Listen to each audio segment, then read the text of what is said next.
Are you looking for answers to the unknown? Welcome to Live with medium Lisa Phoenix and step into the magical presence of the metaphysical realm.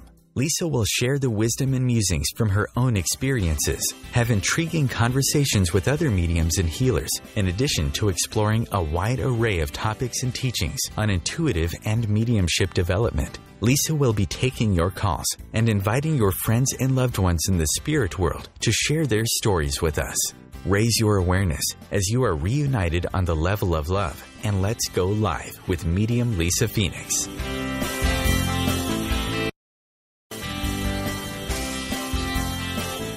Hello, everybody. Happy Sunday. It's another wonderful day in Southern California. Welcome to Live with Lisa Phoenix Radio. I'm Lisa Phoenix, your host, a medium and energy intuitive. My show is all about healing, mediumship, and energy management. And my special guest this morning is none other than Tracy Dunblazer, spiritual empath and teacher. We're going to talk about a variety of topics this morning. And if you want to share some of your own challenges or ask questions about your specific journey, please go to my Facebook page and post your questions, and we'll do our best to address them while we're on the air. If you want further information about the Live with Lisa Phoenix radio show, please visit my website, lisaphoenix.net. That's LISAPHOENIX.net, or email me directly at info@lisaphoenix.net. I would love it if you would once again go to my website and sign up for my Intuitive Insights newsletter, which will also add you to my mailing list. And please like me on Facebook. Now let's talk about Tracy. Tracy Dunblazer, spiritual empath, shaman, educator, and spiritual counselor, is based in Los Angeles, California. Tracy specializes in grief counseling, energy dynamics, intuitive counseling, shamanic healing, space clearings, past life regression, soul recovery, and transition strategy. In 2005, Tracy founded It's Time to offer resources, education, and strategies for other practitioners, as well as those just embarking on their spiritual path. Tracy's website is www.tracydunblazer.com. That's TRACEEDUNBLAZIER.com, which I suggest you visit and get a better picture of what this amazing woman is all about. Good morning, Tracy. Good morning, Lisa. You know, I didn't add author to that. Oh my God. Well, that's, it is still new. Yeah, but we might as well top it off with, tell us what's going on with your books. Well, the Demon Slayer's Handbook series is, it's a series that basically helps people to break down some of those subjects or topics that people don't really, they're afraid of. I talk about demons and otherworldly beings, spirit guides, past lives, addiction, mental illness, all of those things from a spiritual perspective, so that you can learn to address those parts of yourself with an open mind, an open heart, and through joy. Gotcha. So everything's going really well. BeASlayer.com is the website that people can go to get the book now. Perfect. She's getting a new hairdo, so I'm yes. So I'm changing the book cover a little bit so people can expect a little bit of a different look coming up in the next few months, which I'm really excited about. But one of the things I really wanted to talk to you today about is soul patterning. Yeah. Isn't that right? Right? That deals with, the idea of the Akashic records, right, which is the part of your spirit that contains every experience your soul has had. And then also addressing the idea of past lives, why we do what we do, why we attract what we do, and then how to make those changes with ourselves to get a different result in our world and in our relationships. Yes, and I do believe we're in the midst of a retrograde right now, if I remember correctly. And again, I've been finding a lot more and more people, maybe not in the way we described it, but kind of dealing with some of these issues. Absolutely. And in fact, I think that we have 5 planets in retrograde for at least a few months, at least 3 months, if not more. But some of them will go all the way through next year. So basically, a planet in retrograde, we should tell your fans that tell the folks that a retrograde planet just means that it is, like for Mercury retrograde, it's the appearance of the planet moving backwards in its orbit. Right. And what that means for you is that energetically, things are going to appear backwards or they're going to slow down immensely.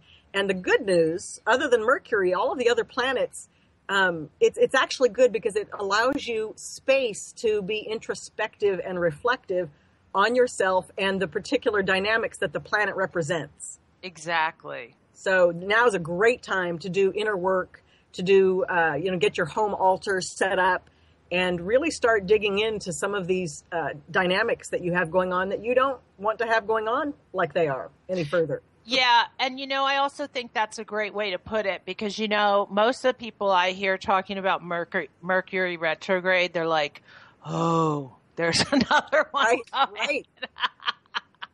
Right. It's kind of like right now, my phone system, my internet, everything is just off the charts wonky. And here's the good news. If your phone's not working and you're not getting that phone call, then maybe you don't need to have that phone call. Right. Maybe it's giving you time to reflect on what you want to say on that phone call or do in that whatever you're going to promote or present, that you can change it so that it's more effective. Yes. And that you get the results you want. Yes, I completely agree. Now, Tracy, let's go back to the soul patterning and discuss because can you just give us an overview first so that people who may not understand? Sure. So the blanket term for me is your soul history. Everybody has soul history. Your soul comes in with particular imprints that generate and attract your perception of life, right? It attracted your parents. It attracts the things that happen around you. But that doesn't mean that it controls you. And that's the thing that because we begin with it being completely unconscious, we don't necessarily recognize it as something that A, is the core center of our power, and right. B, that we oftentimes feel victimized by our soul patterns until we recognize the power in them to generate a new outcome. Exactly. So, I want to talk about the different ways that you can access your soul history. And again, more about different life situations where a soul pattern can come into play. Exactly. So, let's talk about the first thing first. That you see how you can access your soul pattern. Okay. So there's a lot of different ways that you can access your soul history, and that is to take an overview of the types of things that you're attracted to, like looking at, say, the culture that you were born into. The Demon Slayer's Handbook series, my second book, addresses the idea of reincarnation and soul patterning. And through my own past lives, I break down, what were my past lives and why did I, for me in relationships, like why did I meet the kind of men that I was interested in and what attracted me to them and what made them familiar to me, therefore comfortable. Right. Right. And so taking an inventory of, if you are born in a particular culture or community, but you're really attracted to another one and you have no biological relationship to that culture. Like me, I'm very attracted to the Japanese culture. Right. And I'm not Japanese. Exactly. No, and that's huge. And there are, millions of people out there, I think consciously. The millennials are really the group of folk right now who really know that consciously, though. They are really embracing of the things they're attracted to that aren't necessarily where they come from in this lifetime. So this is a topic that I think is really important for them. Okay. So if you're attracted to the Japanese culture, that's an indication that you have some sort of soul history being Japanese or related to the Japanese culture. And so the more you indulge yourself in being attracted to that and learning about it, acknowledging it, embracing it, the more you get the more you move yourself towards those images, the more your own personal soul images are going to come up in your consciousness for review. Gotcha. Now, Tracy, I want to throw one thing at you here. Sure. How does a person look at this who doesn't necessarily believe in reincarnation and past lives? Well, that's why I have now labeled it soul history. Gotcha. Well, I mean, as far as accessing, because you talked Sure. about looking at your past lives and stuff.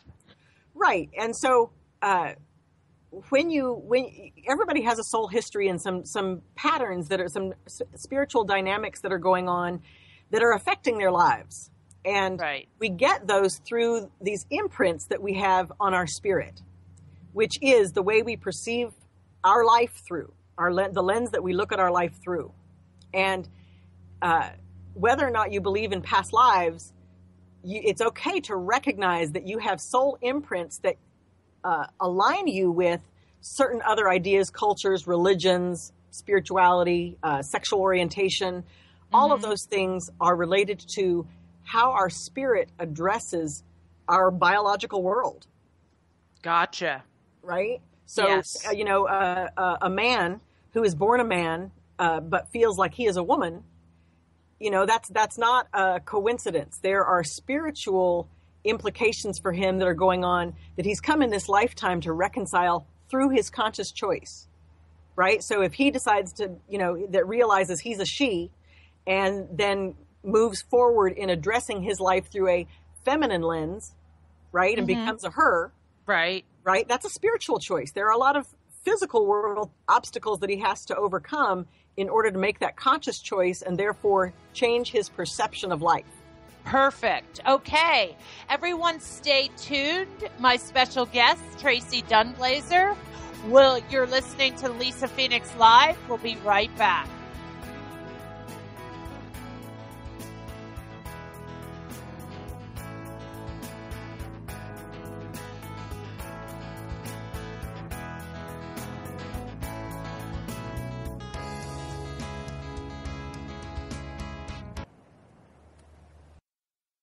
The Real Conscious Connection. OMTimes Radio. IOM FM. Have you bought into the idea that you have to work hard for your money, that business is hard? I will share some dynamic access consciousness tools to get you out of your own way so you can create a business that actually succeeds. Join me, Simone Millisers, on The Joy of Business at 4 p.m. Mondays Eastern. Being a radio host on IOM FM allows you to build your show on a rich platform with the power of the internet to fulfill your outreach goals and connect with a very specialized and global online audience, unlimited by time and distance. OMTimes Radio will provide you with web relevance, a recognizable conscious brand, and with the standard of excellence that has accompanied every single OMTimes endeavor. Host your show with OMTimes Radio Network. Are you trying to get from point A to point B and need a little advice? Connect with the counselors at OMTimes Advisors. Whether you're looking for a life coach or a spiritual intuitive, the advisors participating at advisors.omtimes.com were carefully chosen based on their gifts, skills, and professionalism. OMTimes Advisors, connecting you with the best advisors in the business. Hi, this is Julie Geigel. And I'm Alicia Isaacs-Howes. And I'm Catherine Glass. And we're the Psychic Angel Channelers. You can find us every week here on OMTimes Radio at Angel Talk Tuesday at 10 a.m. Eastern Time. The angels have heard your call and are here to help. Are you ready to receive? Remember your magnificence with Angel Talk Tuesday. The cutting edge of conscious radio. OMTimes Radio. IOM FM.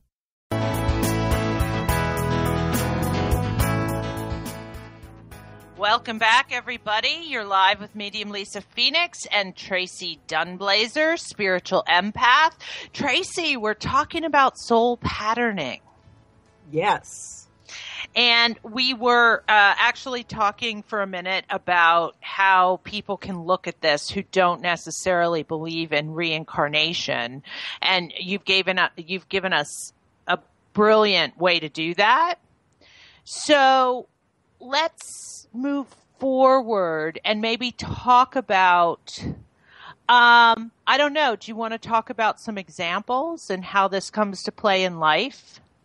Definitely. So just to recap, if you don't Yes. believe in reincarnation, then the way that you can look at to explain your soul patterns is to understand that your spirit has been downloaded with certain imprints that tell you things about yourself and put you in a position to be attracted to things that aren't necessarily of your biology or of your culture or of your, the places where you live. Like there are things that normally you're not connected to, but you have an attraction to. And you had stated that you have a real connection with the Japanese culture, Yes. but you're not Japanese. Exactly. So, this is the way to explain that. Like, I don't care who you are, you have that. You have connections to other things other than where you grew up, how you grew up, what you want, where you're at, all of that. So this is a way to explain that. Now, how that can show up in your life, right? Usually our soul patterns, we notice them because it's the places in our lives that we feel the least powerful. Okay? All of this is about our inner power struggle and then ultimately our outer power struggle. Right? In the United States, it's, Democrat and Republican right now is a real power struggle about social ideology. Exactly. Right? So that's one of the ways that we express these soul patterns. Gotcha. Right? A person who isn't necessarily socialist, but would be considered to be called socialist today because they believe in Social Security and other programs that we have to help people get on their feet or to find more balance in their life.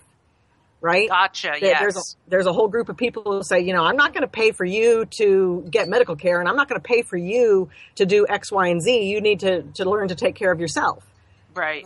And the person who has whatever belief position they take, there's a reason why they have that and why they perceive it so vehemently. Right? When we look at something and we see it only one way, we think we are right. Yes, we do. Right? In a major way. Right. So when you look at the things in your life that, you're just right and this is how it is. Right. And maybe that is in conflict with your family or yourself, your inner conflict or your relationships. Or your coworkers or whatever it may be. Or your coworkers, absolutely. The workplace is one of the most common because people spend, 30 to 40 hours a week, if not more, if not 60, in their workplace. And those relationships become familial relationships because we almost spend more time with them than we do our families. Exactly. It's like a marriage. It's exactly like a marriage. And on some level, you've chosen it. And then on other levels, you don't think you've chosen it at all. Right. Right? And when you don't feel like you've chosen it and you feel victimized by it, that's when you go, oh, there's got to be a soul pattern at work here. If I'm having an interaction with a coworker and we are always in conflict, there's a soul pattern that is at the foundation of that relationship. Right. And also, and and that's another, all you need to do is look, like, let's just say it's a person. Okay. I'm just using a person as an example. And you kind of look at the certain type of person and how your dynamic with them is. Yep. It's kind of like if you look back in your life, more times than not, you will see with different people the same dynamic. Exactly. Yeah. Exactly. Now, and when we talk about a spiritual dynamic, we're also talking usually about an emotional dynamic. And a dynamic means the way in which we interact naturally with that person. Right. Like I had a conversation with somebody yesterday, and my natural, like when I hear her speak, she naturally, I don't trust her. Gotcha. I feel like she's lying to me. And when I think about it, I'm like, okay, well, she's not in a position to hurt me in any way. So what is it that feels inauthentic with her? What feels inaccurate with what she's saying? Mm-hmm. Right? And when I posed that to her, I said, look, I want to tell you this. I don't think you're a liar, but I think you're lying to me because you're lying to yourself about X. Mm-hmm. Right? So she was like, oh, that's interesting. And so we went back and forth. And then we eventually evolved the conversation into one of her self-acceptance of the things that she wasn't feeling honest with herself about. Gotcha. And when we entered into that discussion, there was no conflict for either of us. It was a peaceful discussion, and the timbre of her voice changed by the end of it. People oftentimes, when you have something in your unconscious that doesn't match with the words you're using, your voice timbre goes up. It goes in higher octaves. People, right. when they're lying, they will speak in a higher voice. Right. Right? And so throughout our conversation, we went from her speaking in a really high voice to then her going, yes, no, this is it. This is how I feel. This is what's going on. And it makes me really sad. Right? Usually at the end of it, there's always a grief response to the recognition of a soul pattern. That's how you know you got to it. Because there's an emotional relationship to grief or sadness or anger, right? But there's an emotional response to the recognition of whatever your truth is. Your truth may not be somebody else's truth, but that doesn't matter. Their truth doesn't matter. Only your truth matters. Does that make sense? It does. It does. Yes. That's one of the ways that the other thing that I think we're going to talk about a little later, because it's so integral to this subject, is the idea of setting boundaries. Right. And setting boundaries with other people, with unconditional love and kindness. You know, being firm on your boundary, but being loving about it. Exactly. And I do know, I mean, people sometimes find that that's not such an easy thing to do. No, it's awful. At the beginning, it is just awful. Oh my God! Sometimes you just want to rip somebody's head off, you know. And you know, if that worked all the time, that would be great. But it just for 90% of situations or circumstances, it doesn't work. Exactly. Because the minute you escalate your emotion to anger or frustration or the idea of diminishing another person so that you can acknowledge your righteousness. You know, that's one of the things that people do in defense of being called out on something, is they want to turn it around on you and make it seem like you're the problem. You're the one that's wrong. Exactly. I didn't do anything here. You did it. And that's why, going back to what you said, it's about your truth and your perception and not the other person's, because and that would go back to the beginning of the conversation when we were talking about transforming these things. It's about your power. Do you know what I mean? And stepping into your power. Absolutely. And I think more times than not, when people are in these patterns, they really do feel as though it's out of their control. Right.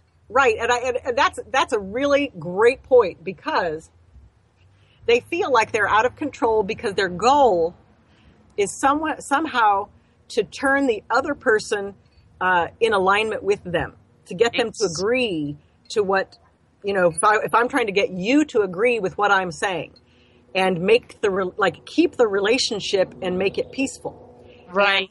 And, you know, on the low end of this, sometimes we're in a spiritual, energetic dynamic with somebody where keeping the relationship intact is not the purpose. Resolving the relationship in peace is the purpose. Exactly. And I think that can really affect people, especially like when you're in a work situation or a family situation, you know, where, you know, the status quo has always been to fix the relationship. Right. And people are afraid to set boundaries because they're afraid they're going to lose the relationship. And you know what? They might. But there's a whole difference of throwing out the baby with the bathwater, right? Right. Cutting off the relationship in order to achieve control and dominance. But that keeps the person, whether or not that person is in your life, it keeps you bound to these same unconscious patterns that at the end of the day, you die alone with you. And exactly. you can take that with you or not. No, exactly. And again, I want to go to the whole family dynamic here, because you see a lot of times in these kind of things that, you'll have people playing it out in different ways, whether it's like they play it out like in their body where they gain and lose weight. Do you know what I mean? And just trying to work through, and that kind of struggle between when they don't realize that it's not necessarily to fix it. Right. Well, it is to fix the relationship, but it's not necessarily to keep it. Right. Your goal to resolve the dynamic is so that both parties can part ways amicably. Right. But Tracy, honestly, sometimes that doesn't always happen.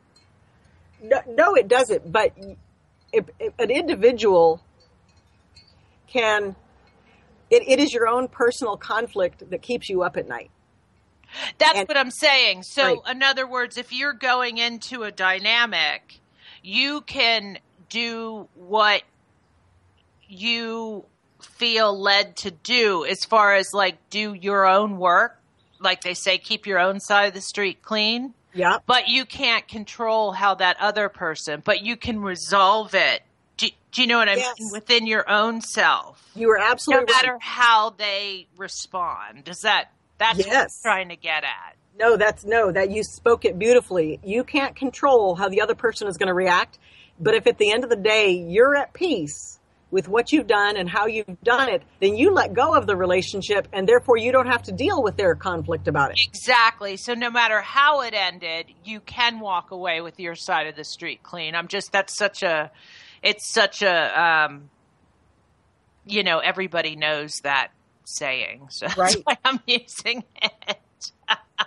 No, it's the foundation of it, is you learning how to be at peace with yourself. Right.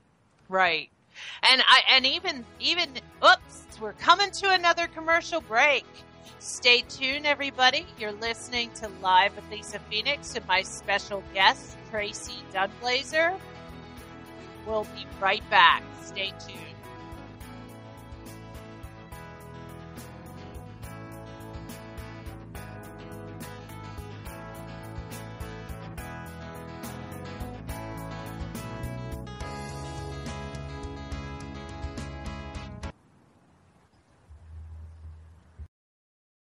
Conscious media for conscious minds.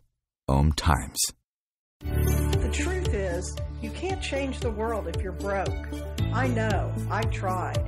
Isn't it time you turned your life's calling into a profitable, freedom-based business?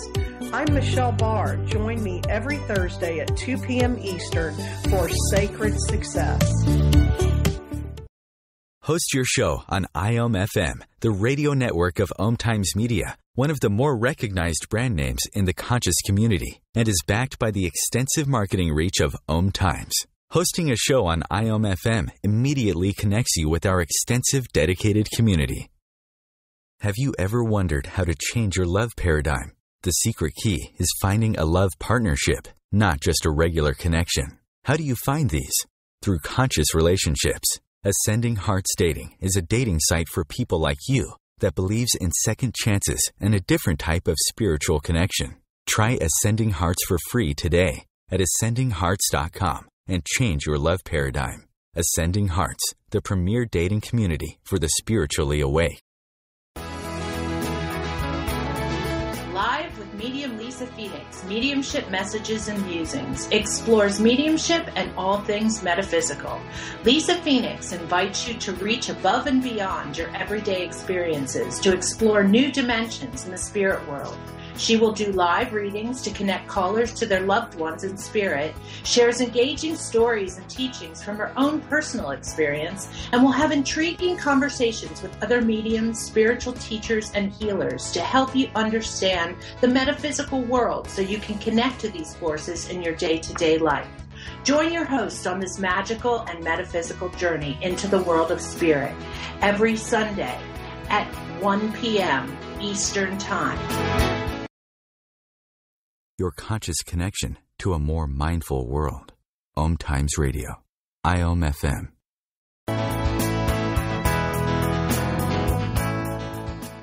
Welcome back, everybody. You're live with Lisa Phoenix and my special guest, spiritual empath Tracy Dunblazer.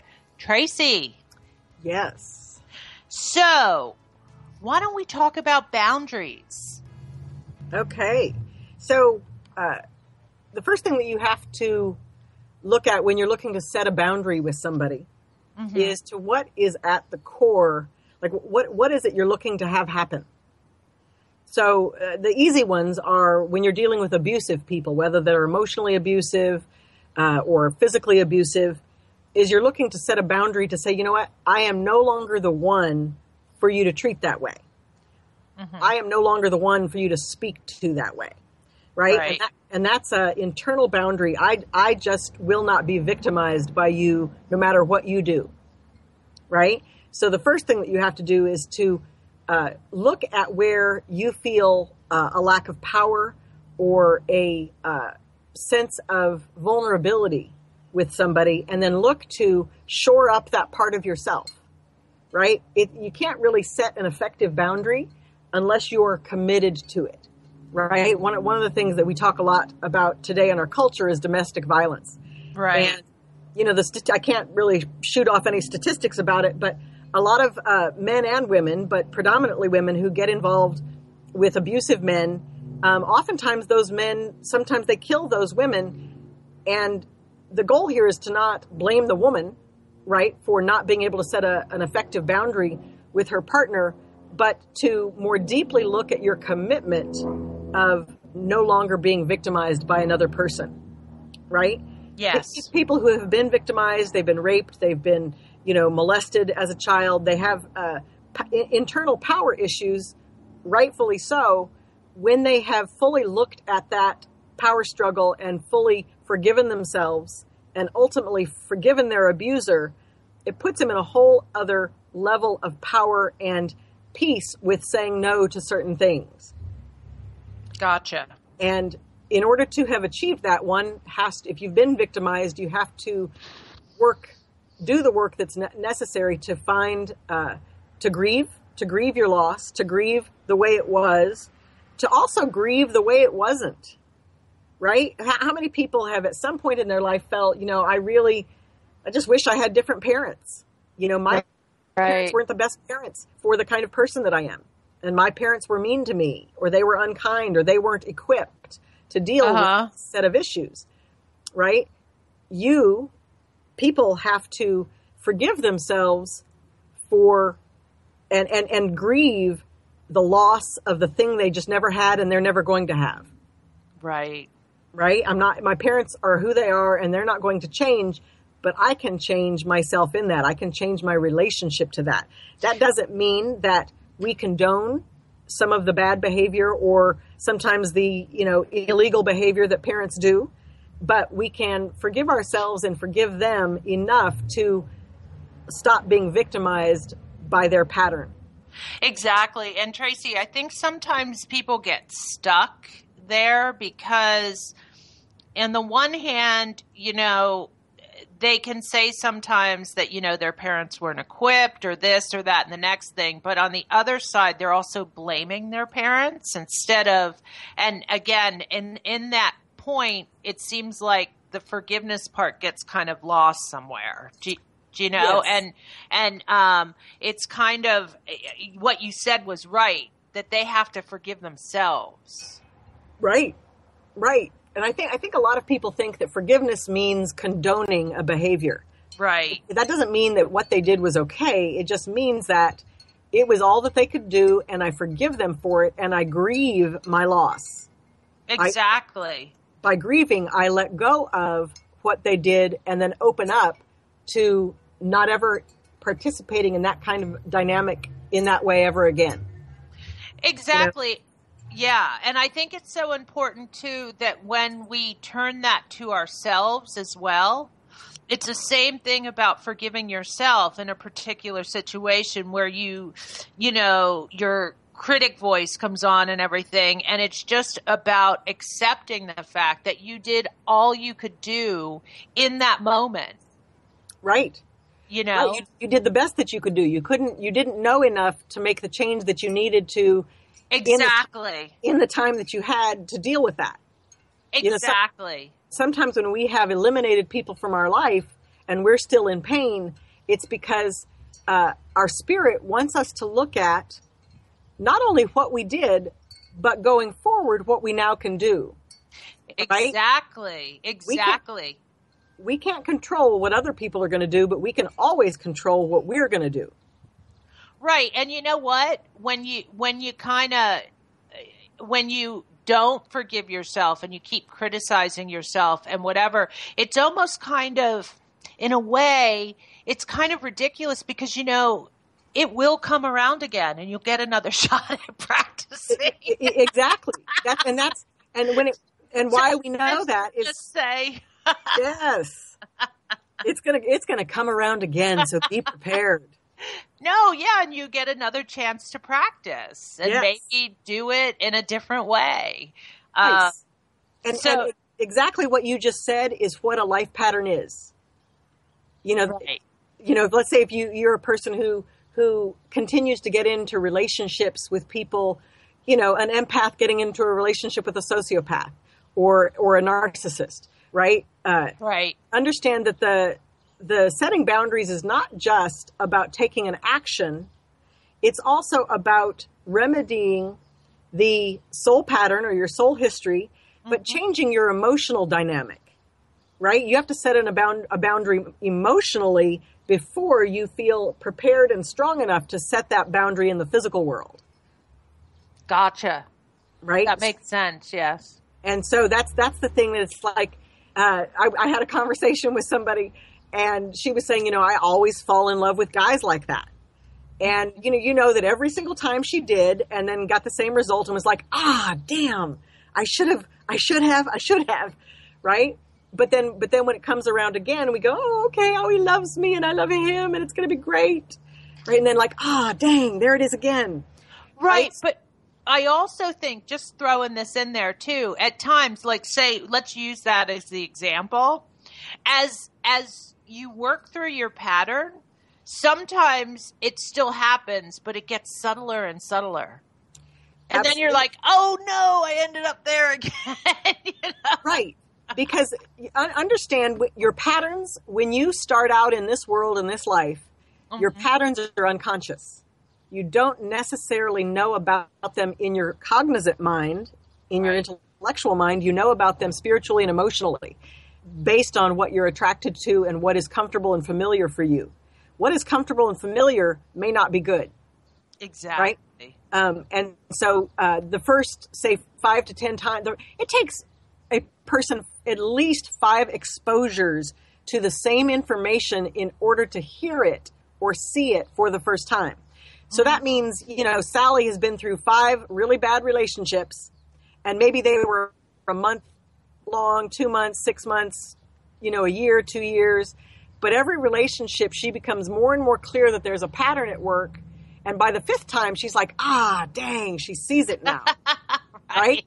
And it may be strong, but then the 6 through 10 times she goes through it, it gets subtler and subtler, because each time, if she is willing to be reflective, or he is willing to be reflective on what happened, what you did and what the other person did, and then reworking that in your mind. What do you want to do? It's okay that you got snagged, 6 times.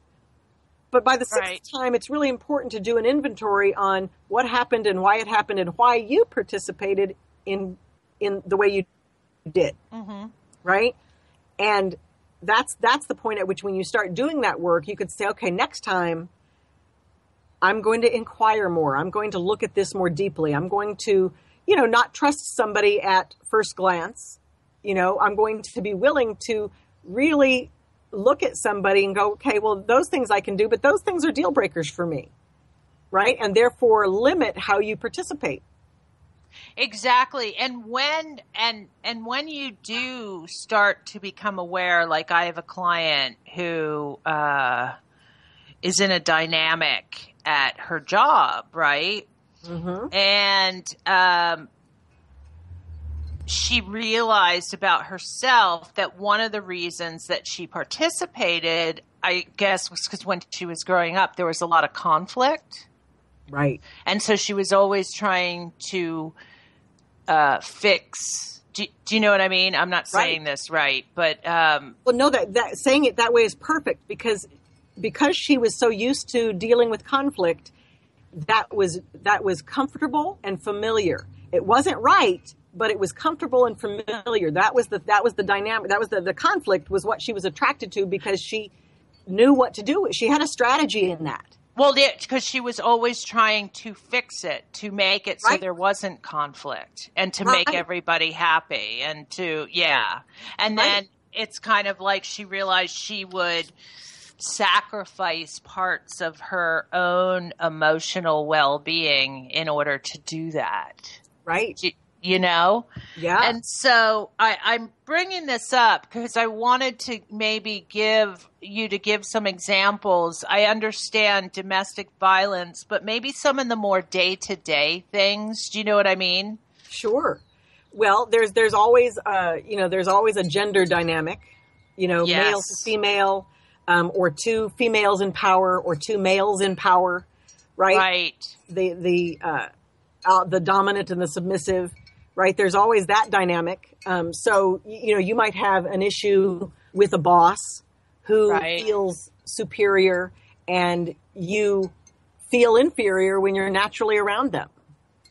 Mm-hmm. Right. And you don't feel like you're smart enough, strong enough, or enough in general to be able to say, no, that's not accurate. That's not what's happening. And that's not who I am. And that's not what I'm going to participate with. Right. Right. So we'll take your client, for example. So a person in that position who the strategy that they have chosen is to always try to remedy the conflict by being submissive to it and sacrificing parts of themselves to do it. What that person now is going to have to do is say, you know what? That's too big of a sacrifice. Right. I'm no longer going to sacrifice a part of myself so that you can feel righteous. Right? Exactly. And we're coming up to another commercial break. Tracy, stay with us, everybody. You're listening to Medium Lisa Phoenix and Spiritual Empath Tracy Dunblazer. Stay tuned. We'll be right back.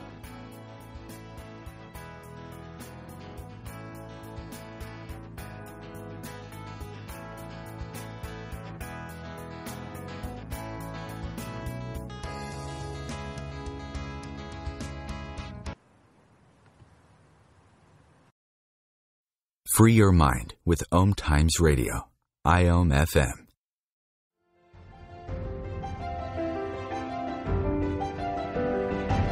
Are you wondering what is really going on behind the news? Check it out.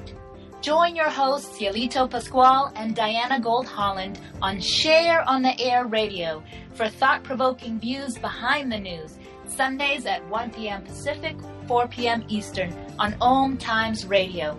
You can also find us on shareontheairradio.org. This may be the message of hope you've been waiting for. Check it out.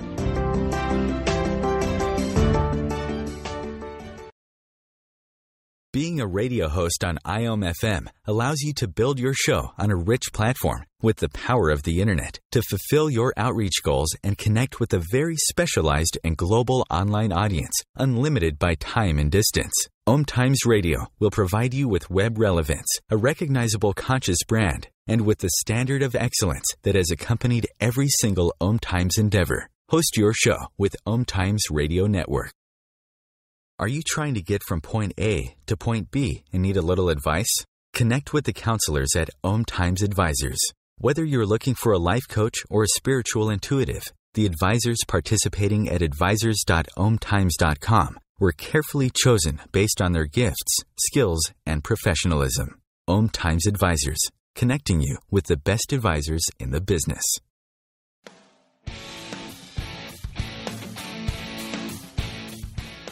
Looking for inspiration? Want to be inspired? Not sure where to go? Find Mark and Kim every Wednesdays at 3 p.m. Eastern on Inspired Living.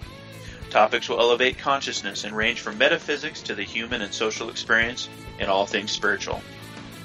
Welcome to an inspired community that offers support, encouragement, and new ways of thinking. You are the inspired and the inspiration.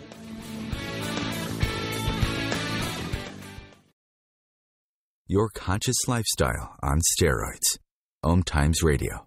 IOM FM.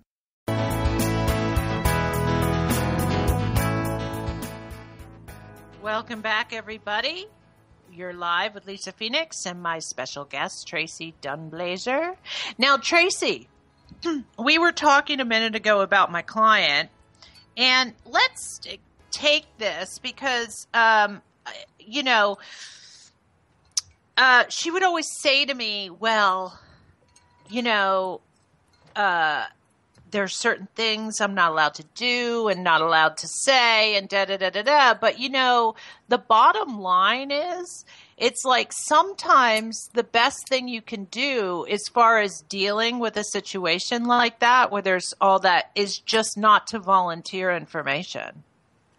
Right. But the point of speaking at any time is for the person to reflect on what would be a better or more effective way to get their point across.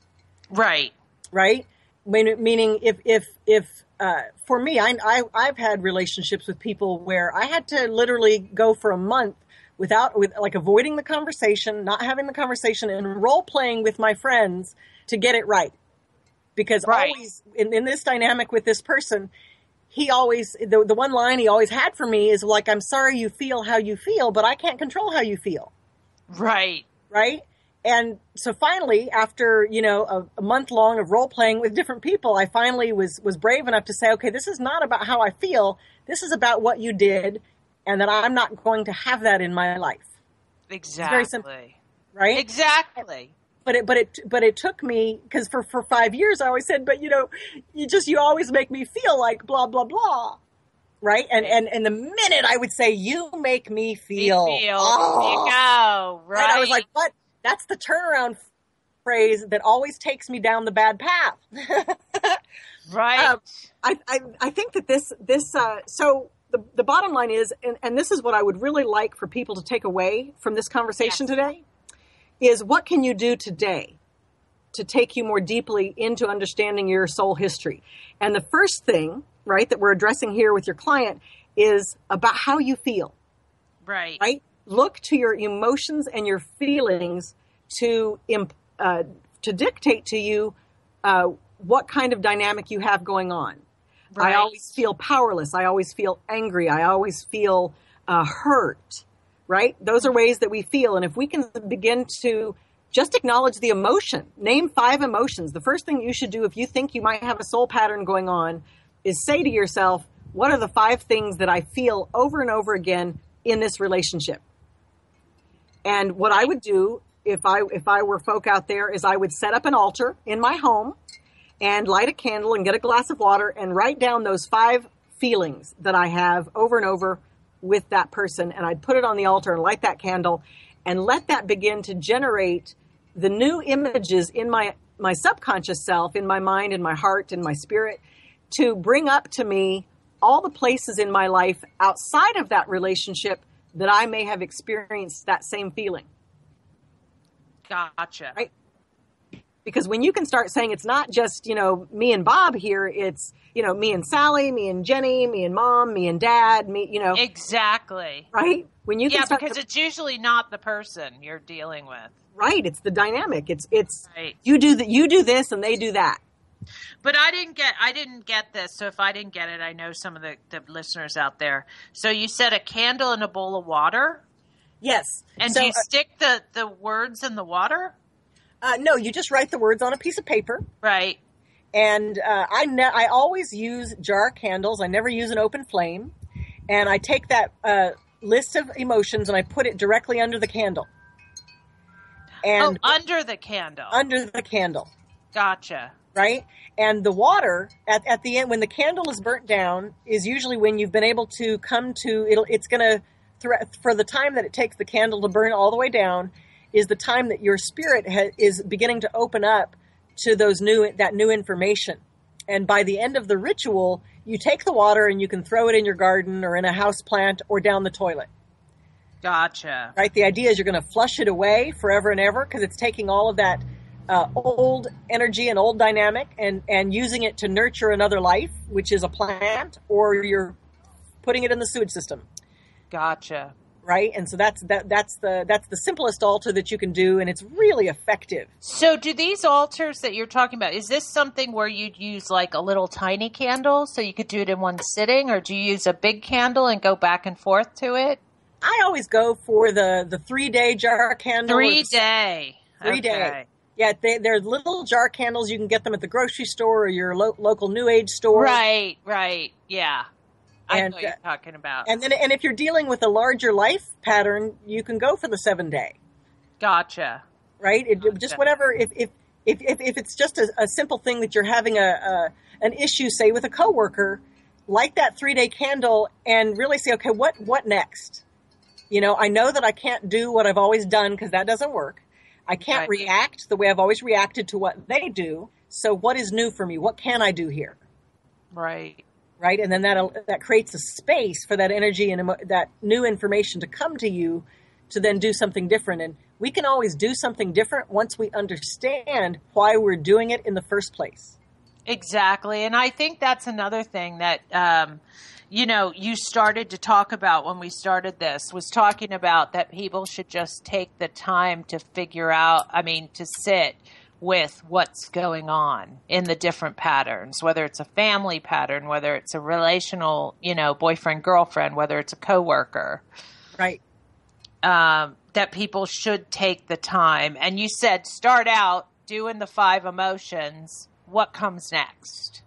Well, once you've done that, if you can recognize that it's a larger pattern, then you can go, let's say you find, let's say your client does this and she finds that it's actually based on a relationship that she had with her parents or he had with his parents.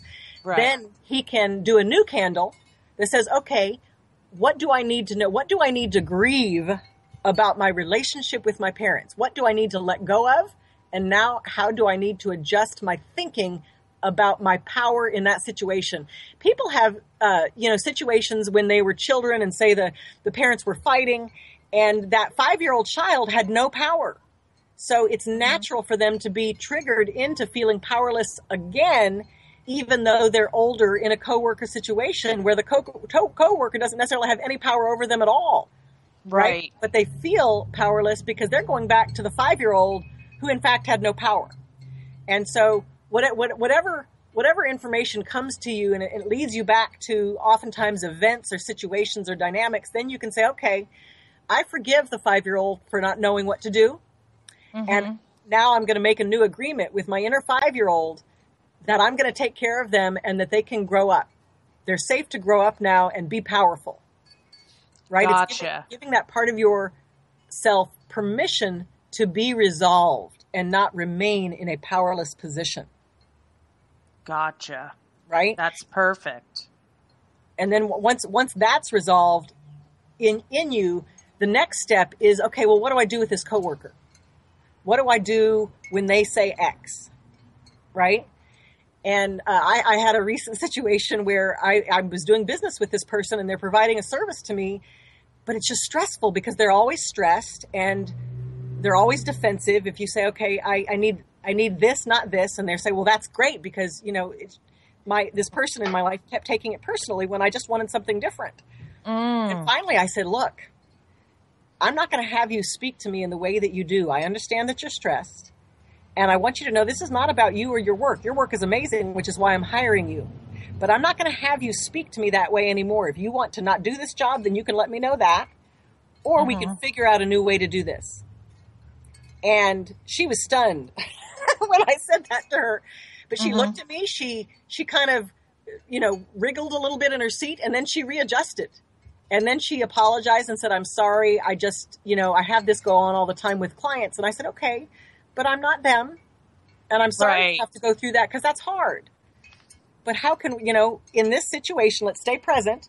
This is what I need from you. And this is why I need it. And none of that has to do with your work.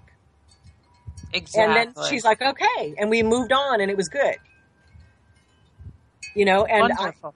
That's the whole point is to present the idea to somebody where you acknowledge them fully but you also are very clear, I'm not going to do that. And you can either get out or you can readjust and we can move forward. Which would you like to do? You're in control here. What would you like? Right? And when you put a person in that position to acknowledge them fully, people oftentimes are defensive because they don't get acknowledged or don't feel acknowledged. Right. Right? So in my case, she needed to be acknowledged, and I did that for her. I wanted to do that for her because I like her work. You know, and it shifted it shifted the kind of conversation we could then have, and we got out of that stuck place of, you know, she said this and I felt this and did this. Yes. Right? It eliminated that completely and opened up a whole other conversation, which led us right out of the dynamic we were in, and we were able to resolve it completely. Perfect. Now, Tracy, we're running out of time here. Do you have anything coming up or anything you want to tell people about? Well, if you're a New Age retailer, I'm going to be at the International New Age Trade Show in Denver in June. Awesome. And, I'll be selling the book and presenting the new marketing strategy for the book. I'm very excited about it. And you can go to beaslayer.com and pick up a copy of the book. The copies that are available right now are going to be collector's items because they are the first original edition, and they're going to be the old presentation with the old cover. So you can get those now. And if you come to me directly, I can send you a signed copy. That's what's happening. Tracy, thanks so much for being on the show this morning. And thanks for helping all of us expand our awareness more and more, as you always do. As I mentioned earlier, to all of you out in Radioland, please visit Tracy's website at tracydunplazer.com. That's TRACEDUNPLAZIER.com. Thank you all for hanging out with us this morning. Further information about Live with Lisa Phoenix, go to my website, lisaphoenix.net. That's LISAPHOENIX.net. And Live with Lisa Phoenix is on every Sunday at 1 p.m. Eastern Standard Time, which is 10 a.m. Pacific. So please tune back in with us next week.